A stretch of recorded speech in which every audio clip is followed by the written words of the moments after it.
Good evening, Transbydef people. It's Colette, your host on the channel, covering this week's topic. So before I go scrub my makeup off and crawl into bed, I thought, I better make that video for Transbydef before I forget.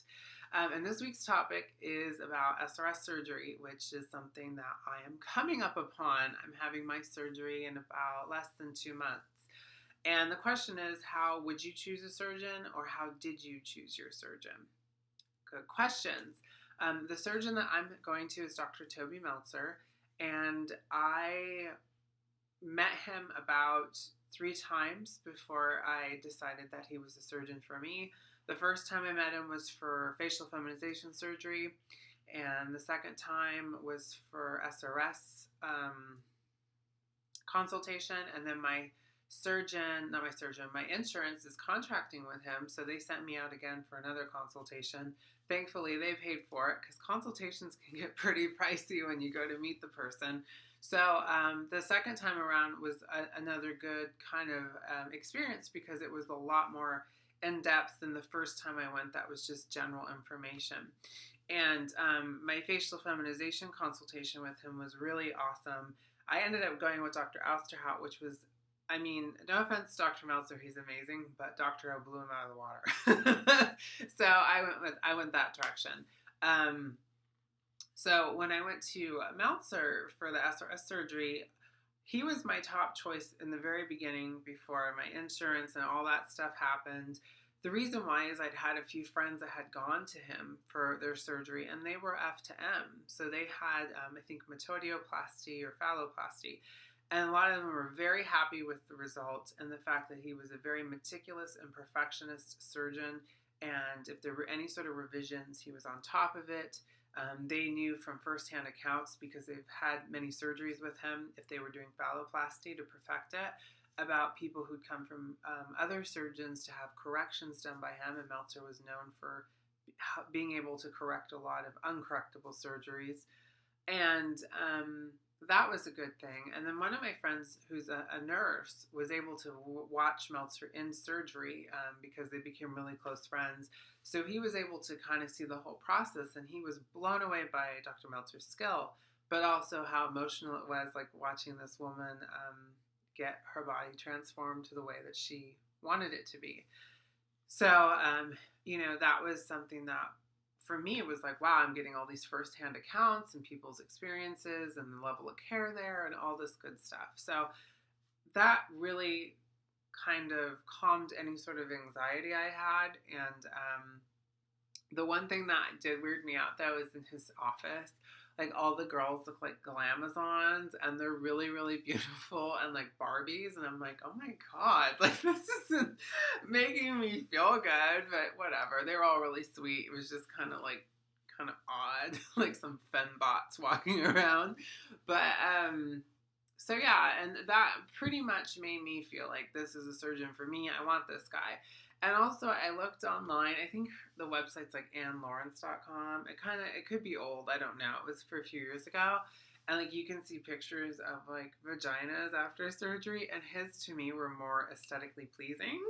So I'm like, that's kind of important. So I like that. And I also like that he had more of a over preparation. So he likes you to really have electrolysis done because that's the only proven permanent hair method. He didn't want you to have laser down there because you want to have a hair-free thing, and he has seen a lot of girls that have come in who just had laser or didn't have anything, and hair started to grow there after a few years, and I'm like, oh God, no. So I like that he does like an overkill type thing, So, and there was a couple other surgeons I was thinking of, and one that I did meet, and he was good, but it wasn't the same level that I got from Meltzer. And that's what I would suggest to you, viewer, if you're considering this surgery, or actually any surgery, is the only really true method of getting to know if this person is the right person for you is to meet them. Because if you're going to spend the money, or your insurance is going to cover it, or whatever the case, you should meet this person before you have surgery with them. And I know it's difficult if you choose someone that's overseas, but just it's better to kind of go with your own instincts and your gut, because you can read everything online that you want, but it's not the same as meeting the person and getting like the whole energy, body language, how's the office, let me see the hospital, where would I stay. Before you even sign on the dotted line, you see everything. And you can go back and be like, okay, I think this is what I want to do. So it's not impulsive and you don't feel like kind of frantic, you know? So I really think that meeting them in person is the best way of going about it. It can be expensive, but usually if you choose that surgeon, that consultation fee will come off the price. But also it's just peace of mind. Like, I wouldn't do it. I wouldn't just willy-nilly go to a surgeon without ever meeting them, because that's just my personality. Like, I have to know what I'm getting into. So I highly recommend that. There's a lot of really informative websites about the surgery, so I recommend like reading up on it. Check out some forums and hear about people's experiences, but always keep it as a grain of salt, because a lot of stuff online just can be emotionally charged. It can be vindictive. You have to look at it really objectively, but you can get some really good information from people's firsthand experiences. And then like meeting the surgeon in person, you can even get recommendations and just talk to people who've had the surgery through him. So, and more or less, usually most surgeons, you'll find someone that's had a surgery by him that's willing to talk about it, even online. So, it's good to do your research on that. For overseas, that's something that is a little tricky, because I've heard a lot of great experiences from girls that have gone to Thailand and other countries, and I think it's really awesome that they are willing to travel and go through that whole thing. I'm a little bit too type A personality. I would need to go to the country first and like check everything out first before I would even consider doing it.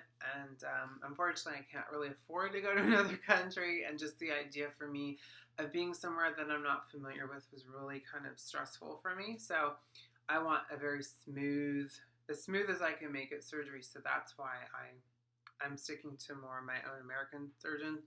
Also, there's a website I use. I think it's annlawrence.com. I don't really know if it's still up, but you can see pictures of people who've had surgeries and like botched surgeries and stuff. And that was helpful for me, because I saw Dr. Meltzer surgeries and they all looked really aesthetically pleasing. So that was another kind of thing.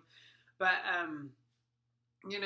it's all subjective, and you just have to go with what you think is right. So for me, my experience could be vastly different from if you meet with the surgeon or whatever. So, it's just one of those things, but I really think that meeting them in person is the best way to go. Skype, email, pictures. No, I need to see this person, like this person who's going to be hacking into my body. I need to see them. So that's my take on this week's topic.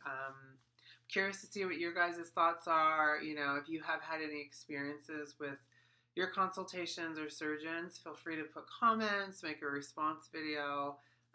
So yeah, but I will chat with you guys soon. Take care. Bye.